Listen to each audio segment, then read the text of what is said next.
Now in Evansville, Indiana, you can get COVID testing here, or the other option is the COVID vaccine. So whatever you want, just go this direction and you'll find it.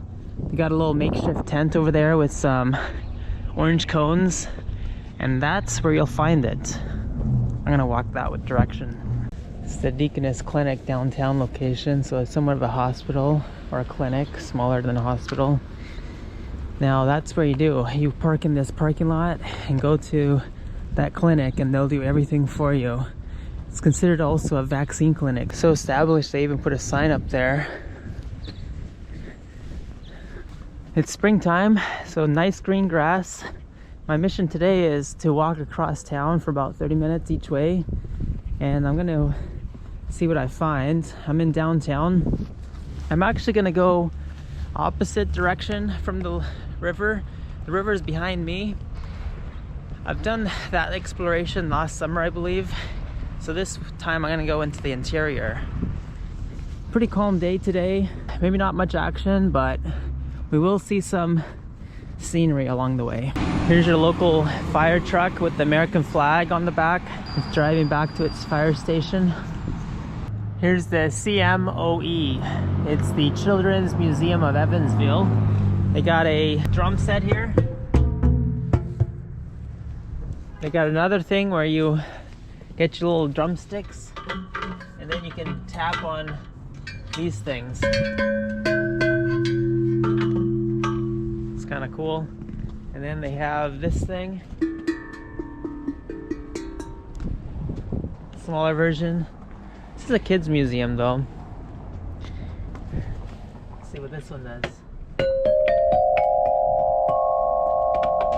That's what it does.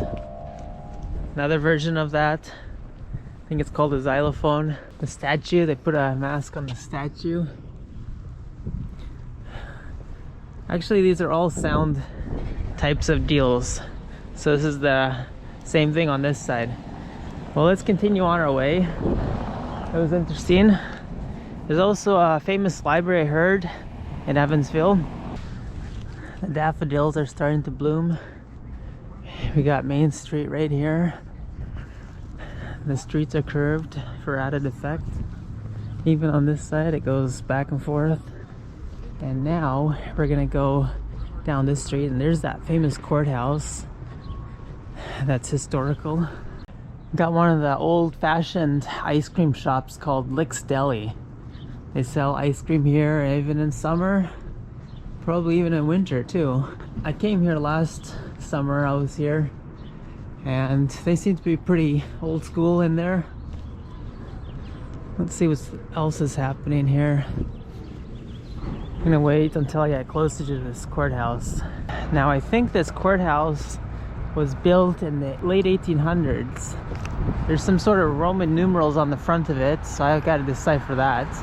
I think it was 1888. It's MDCCL XXXV11. I think that's 1988. That's pretty impressive. Now, where's the plaque? Oh, there's a plaque. On March 27, 1812, McGarry purchased a fractional section of the land at Vincennes Federal Land Office, becoming Evansville's first landowner. In 1817, he took on partners Robert Evans and James Jones, and success came to McGarry's vision of a town when Evansville became the Vanderburgh County seat in 1818. A community leader, his home hosted the first Vanderburgh County Court and his warehouse the first church service. McGarry disappeared from the Evansville scene around 1830, never to be heard again. Where did I hear that bell go off? What does one bell sound mean anyways? It's exactly 12:30. Maybe it means a half hour. Well, here's another old historical building. It's called the Sheriff's Residency and Jail. What used to be. Some evidence that it's springtime here with the blossoms on the tree. Look at this historical building. This is the Soldiers and Sailors Memorial Coliseum. Wow. I found Willard Library. Apparently it's another historical building that the taxi driver told me about. The construction on that library started in 1877 and it took several years. And the founding guy wasn't called Willard. His name was actually Mr. Carpenter, but he was the one that started the project idea about building a library. Taking a look at the history of that library, there's actually a ghost. Her name is Gray Lady. It was last seen in 2010.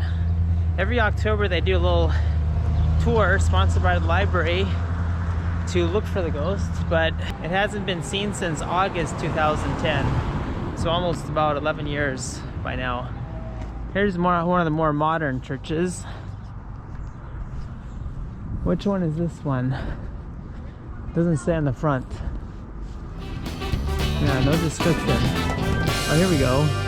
It's the Trinity